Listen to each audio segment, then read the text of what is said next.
Welcome to People Doing Good for Others.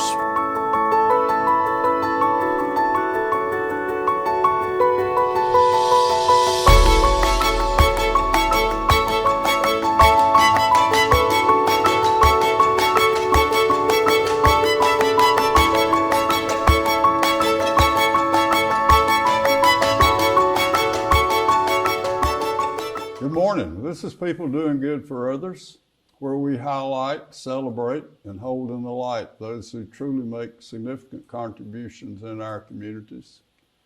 I'm Gary York, and I'm grateful to be with you today. I want to thank Wilkes Communications, River Street Networks, and WIFM for this opportunity. Our featured guest today is Zach Barricklow. He was with us a year or so ago, and he's a vice president of strategy at Wilkes Community College. He lives in Allegheny with his wife Lauren and children.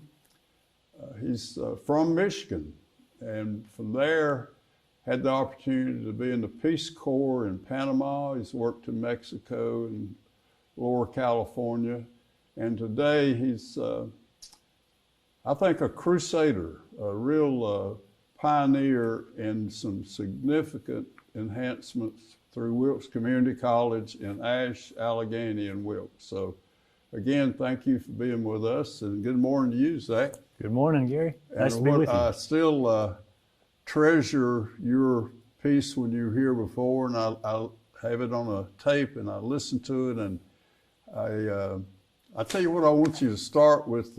You talked about hiking. Mm-hmm.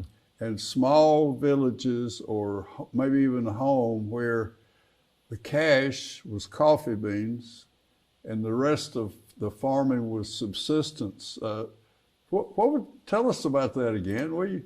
Yeah, so if you could imagine a fairly similar setting as we have here in Ash, Wilkes, Allegheny, with these mountains, these green lush mountains, only no bridges and no roads and no electricity.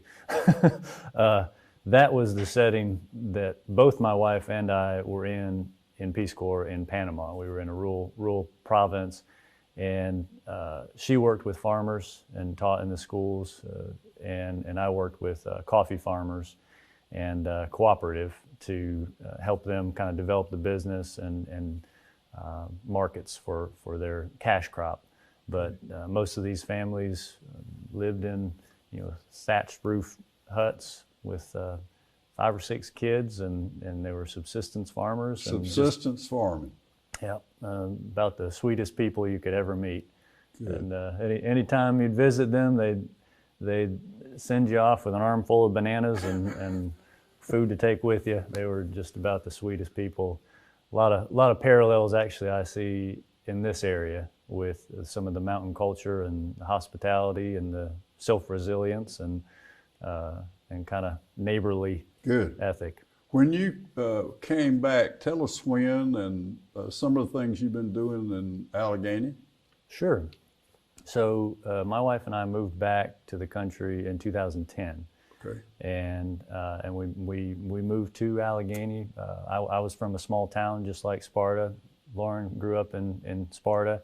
That was kind of a common history that we had and love for our communities. We were both very much supported and encouraged by our tight-knit communities and wanted to plug back into that and make a difference in that. Yeah. And so we chose Allegheny as our home base. And we've been fairly involved with things there, anything from early childhood education through Blue Ridge Developmental Day to after-school programming to economic development type efforts. So her mom and dad have always been significant contributors to the world of good for others in that community. Absolutely. Her family goes back generations in Allegheny County. And so Brian Edwards is her father, who is the retiring town manager of Sparta, 16 right. years in that role. And her mother taught in the school system for over 30 years. Her grandmother taught in the school system for over 30 years. So they have a a tremendous investment in that community. So you had a and real neighbors. good fit when you came back. It's just like coming to your second home or third home, I guess, Michigan, Panama, and Allegheny. That's right. Yeah, very similar family dynamic. My family was very much plugged into our small town as educators, as business owners, as coaches in Onstead, which was our small town. So yeah, very much an alignment. And what I'm very thankful for about that is that I actually hadn't met my in-laws before we got engaged in Panama. So it was a relief to realize that I was marrying into such a wonderful family. Good. Zach Barricklow, your excuse me, the relationship with Wilkes Community College, how did that happen? So for about 8 years, from when we came back to the country to really 2018, I started and ran a training and consulting firm with my brother, and eventually with my 2 other siblings, and eventually about 30 employees and about 100 contractors. So this company grew up quickly over those 8 years, and we designed custom training programs for corporations, for large nonprofits, for international organizations, and we did some work in academia. And part of my role with that as a senior consultant was strategic planning and strategic change initiatives. And so when I decided to transition out of that role with the company, I wanted to plug back into this region locally in a full-time capacity and make a difference here. I was on an airplane going to Los Angeles or going to Chicago or going to Boston or flying around the world in those years of running the company, and coming home to a region that was in many ways struggling. My neighbors were struggling in ways that I could see and feel, and so I transitioned out of the company, day-to-day management of it, and out of that senior consulting role, and just took about a year in 2017 to about mid-2018, took about a year and just focused on local efforts. Had you known Dr. Cox through this, or just meeting him? I had met Dr. Cox probably about 2012 when we were looking at, he was superintendent of Allegheny County Schools, and as a community, we were sorting out what to do with our early childhood situation. We had a center that was closing down, and we needed to look at this with the school perspective and the county perspective and the nonprofit perspective. And so I sort of facilitated that conversation, and eventually we started a new nonprofit that took that over. But in that process, we got to know each other a bit. So that drew you together. It did, yeah. Sure. It definitely established that trust years earlier. We're so grateful to have Dr. Jeff Cox as our president of the Wilkes Community College. And you mentioned a few moments ago that we're just on the cusp of a significant award for achievement at the college. Well, so there have actually been a few awards on a state level for the college this past year. The college was proud enough to have the instructor of the year, faculty member of the year for the community college system in North Carolina. Hardin Kennedy was awarded that recognition. They only give out 3 or 4 awards each year, and so another one that was given to the college was Partnership of the Year. And so that was with the establishment of GE Aviation's expansion in Ashe County. That was done in partnership with the community college, and so that was recognized this past year as well. And we just received, about a week or 2 ago, the performance metrics. They do performance metrics across the state, about 7 metrics, and the Wilkes Community College ended up with at the top of the heap in terms of those measures of success. So we were really excited about that. Tremendous contributor the college is to our region. Absolutely. Zach Barricklow, you are involved as the VP of Strategy at Wilkes Community College, and that also involves working on a 5-year plan. So if you'd pick up right there and give us an overview that people can understand that. Yeah. So we spent about nine months as an institution and with our community stakeholders and our other institutional stakeholders around the college, taking a close look at where we wanted to go and what kind of impact we want to make, what we need to make on really the economic mobility of our region. Fundamentally, we view education, we view the college as a bridge, not a destination. It is a bridge to a brighter future economically for our families in this area who statistically struggle. And the majority of the families and the households in this region live right on that edge. And that's something that early on we looked at. 2 in 3 kids born into poverty in this 3-county area, statistically, 2 in 3 are likely to remain in poverty. And that was something that really impacted the faculty, the staff, the administrators at the college. We also looked at our completion rates, and we were looking at our 3-year completion rates for a 2-year degree at right about 25%, which is the average for community colleges across the nation, but in our minds, not good enough in terms of equipping our local citizens with that credential that earns them a family-sustaining income. And that really is the end game for us, is getting them an education, a credential, and into a career, into a job that is a livable wage job, that they can sustain their family, that they can thrive, not just survive, and that they can contribute back to their community. That's our driving force.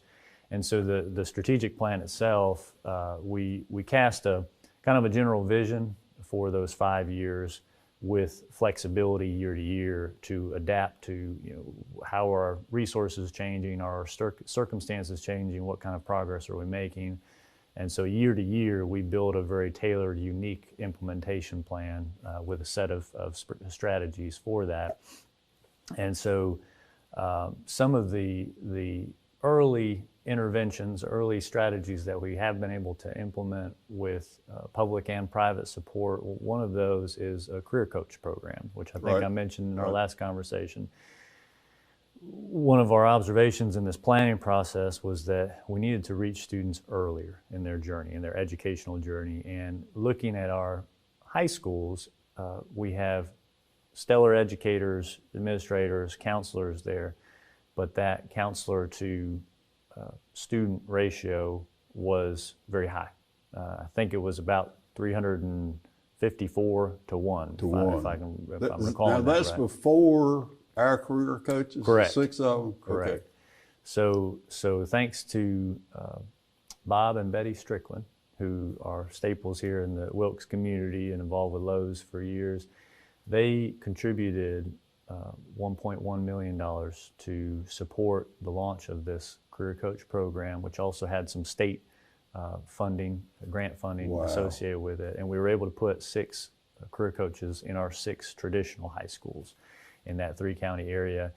And that introduction of a caring, knowledgeable person in the lives of those high school students allows them to really take advantage of our dual enrollment programs and get assistance. Tell us about that. Explain that. So the Career and College Promise program is what it's called. That's the dual enrollment arrangement between Wilkes Community College and our local high schools. And so that allows eligible students, they have to meet a certain eligibility, but that allows them to take college courses while they're still in high school. And some students really take advantage of that and come away from high school with a year or 2 years of college already done without debt. Yeah. Wow. It's about, I think it's about a $30 fee for taking that course. And you compare that to full tuition Right. of going to university or traditional college, it's a tremendous savings. And so that's part of the service that Wilkes Community College partners with local high schools to provide. And with those career coaches in place, there's a deeper conversation about what courses you should be taking to get you toward a career that's a good match with your skills, your interests, and your goals. And so that relationship is so key, and early on is so key. And another thing that we did, and this was with the support of the Kolinek family. Okay, sure. Petro Kolinek, Yep. Janice and Brenda, his daughters, and their family foundation supported us in redesigning our advising program. So that's kind of the torch passed from the career coach to the advising program within the college. So once these students graduate from high school and they become Wilkes Community College students, where does that relationship go?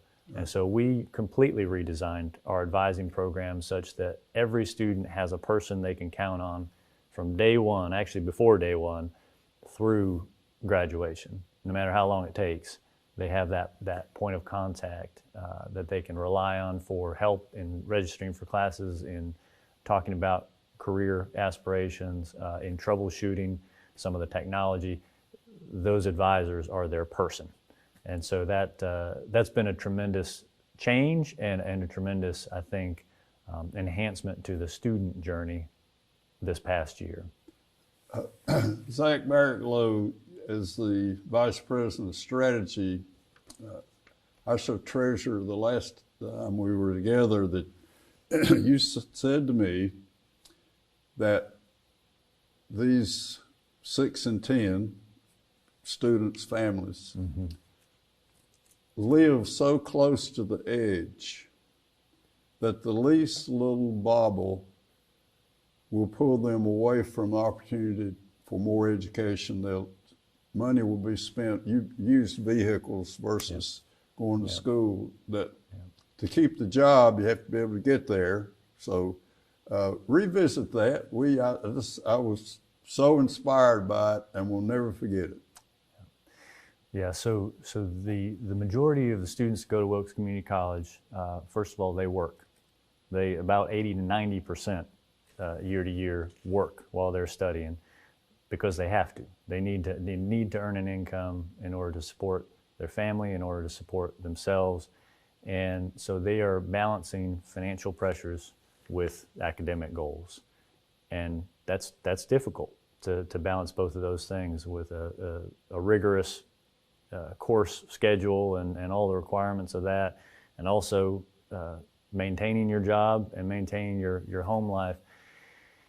And unfortunately, historically, we've seen far too many students stop out. We say stop out, not drop out. Because a lot of times they stop, and then they start, and then they stop, and then they start. So we say stop out. We see far too many students stop out because they were balancing cost of an alternator in their car versus the textbook that they need for their class.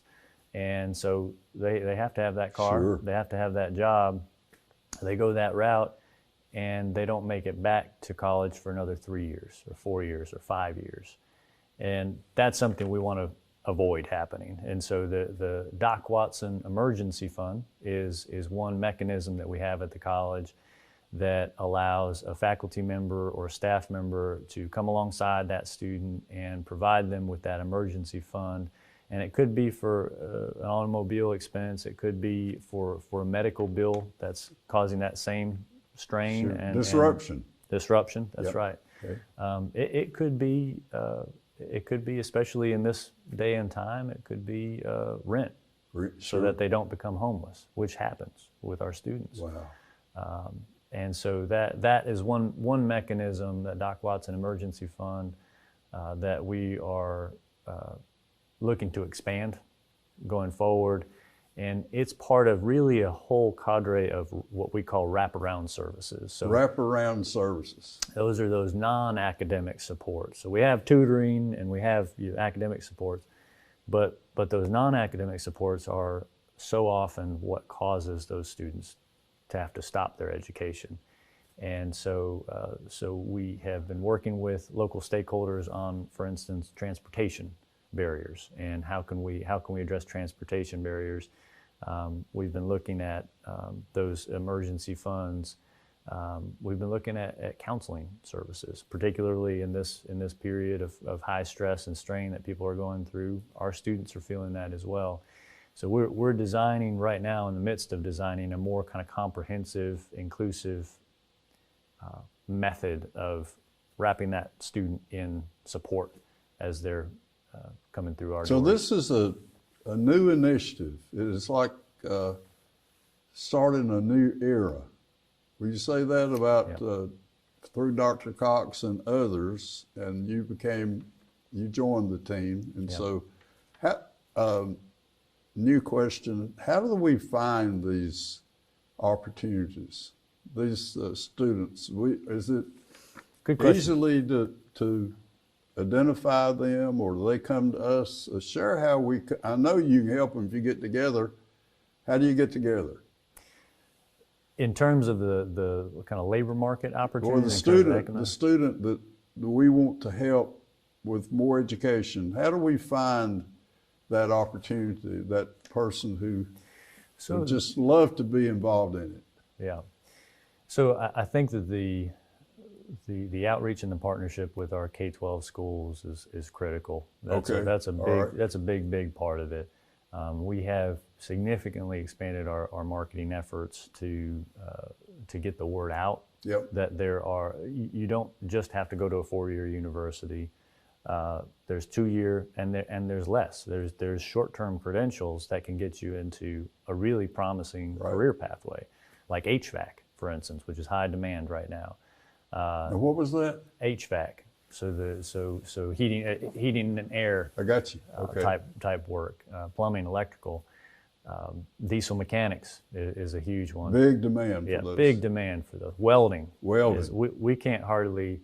Our problem with the welding program is we can't hardly keep those students through to graduation because they get employed before they graduate, which is in some ways a great problem because those are fairly high-paying jobs and good opportunities for them. So I think it is encouraging.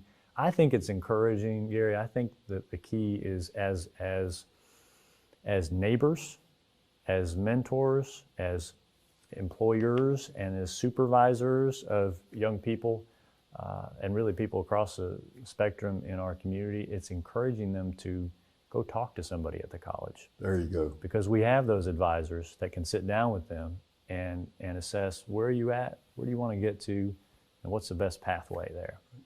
Zach Barricklow, I want you to revisit that 60% or 3 in 5 individuals in the 3 counties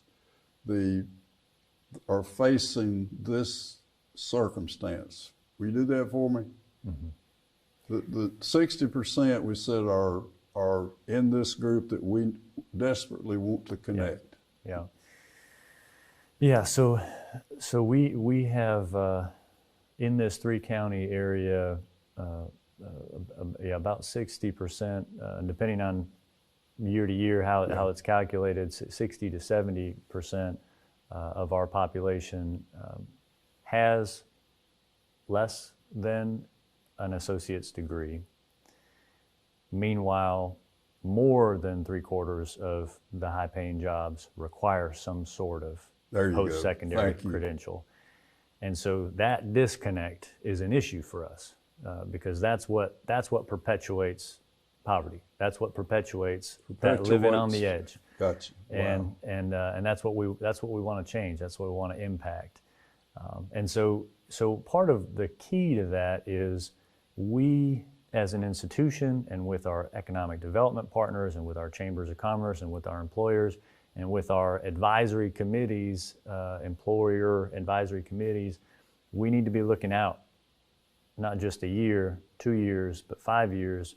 What do the jobs look like, and what types of programs do we need to have at the college to set students on the path to those jobs? Zach, you mentioned was it telemarketing group or Telework. Telework. Telework. Yeah. Let's go there. Yeah, so if we had talked about this 9 months ago, this would have seemed like an abstract concept, more than likely, for a good portion of our local listening area. Now, in this COVID-19 pandemic era, so many people are working remotely. And that's what this is. That's what this is in its simplest terms, is it's looking at what types of jobs we can do remotely. And it's a small concept with huge implications for our region. So our region is, all things equal, not well set up for industrial recruitment. Right. Wilkes has some great potential, and they work really hard at this, and they're moving on that front. Good portion of Allegheny and Ash, I mean, you'd have to level a mountain in order to build an industrial park, right? So Right. Oh yeah. Industrial recruitment is that's not a good necessarily playing to our strengths. Yeah.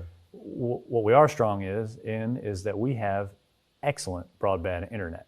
And that's thanks to our co-ops. Wow. Skyline, SkyBest, Wilkes Communications, the River Street Networks, and RidgeLink, which is a subsidiary of Blue Ridge Energy, and then MCNC. So we have a top-notch broadband. Top-notch in the state and even within the goodness. Southeast. If you look at a heat map of fiber connectivity in North Carolina, this northwest pocket is dark blue connected. The rest of the state is white or light. I mean, we have it, Wow. and others want to have this connectivity. The question is, how are we leveraging that? And how well are we equipping our local workforce to plug into the global economy? And that creates a more resilient workforce. So we have the awareness, and we're developing the strategy, Correct. and we're going to make a difference. Is that kind of? That's right. Our goal is to work with the co-ops, with our economic developers, with our local government. The college, because it cuts across these county lines, has an opportunity to serve and to convene these entities and work on a regional strategy for expanding our telework economy. And that's something that we're going to be working hard on in this next year. That's one of our big focus areas. I'm so honored to have you here and to learn the things today about the broadband. That's incredible. It is incredible. Our co-ops have just really taken on a monumental task and making it happen. That's right. And they started decades ago. That's the thing about it, is they had the foresight to start laying these fiber lines decades ago, whereas everybody else has been thinking about it teleworks recently. now, let me revisit. That means that I can work from my home, Correct. be employed, and stay at home. Correct. With the proper training. That's right. That's right. Wow. Yeah, and there's really a variety of careers that are telework friendly, and of course, again, this pandemic has just thrust a whole slew of additional careers into that category, and employers are becoming more and more open to it, which means that a local citizen could get a job with a company in Raleigh or in Charlotte and not have to commute, and so they can live here, they can raise their family here, they can pay taxes here, they can plug into volunteer opportunities here and have a good life. Some of those barriers just go away. That's right. When you talk about teleworks. That's right. Zach Barricklow, what an honor to have you here today. And we have a few moments left, and kind of wrap it up for me. Absolutely. Thank you. First of all, thank you for having me and for shining light on the good work that all of our team has been doing at Wilkes Community College. I just want to share that I am continually inspired by the folks around me at that college. The culture of caring is reflective of our region, I believe, and the desire to impact our neighbors in a positive way is just alive and strong, and I'm proud to be a part of it, a small part of it. But I look forward to sharing as time goes on. Please come back and let us know from time to time. I know we're doing good. We're in good hands with you and Dr. Cox, and I'm just so grateful that you're here. Thank you. Zach Barricklow, Vice President of Strategy at Wilkes Community College, and he's been sharing our outreach in Ashe and Allegheny and Wilkes counties, the opportunities that are available. That we're bringing the education to people who maybe have had barriers before in significant ways, and the passion, the compassion, and the heart and soul of mattering the lives of others is certainly alive here today. So with Wilkes Communications, River Street Networks, and this vibrant community that gives and cares and shares, remember that we're to come together as teams. The monumental achievements are just right there, and we're doing something about it. Thank you very much. Thank you, Zach. Thank you, Gary. Thank you.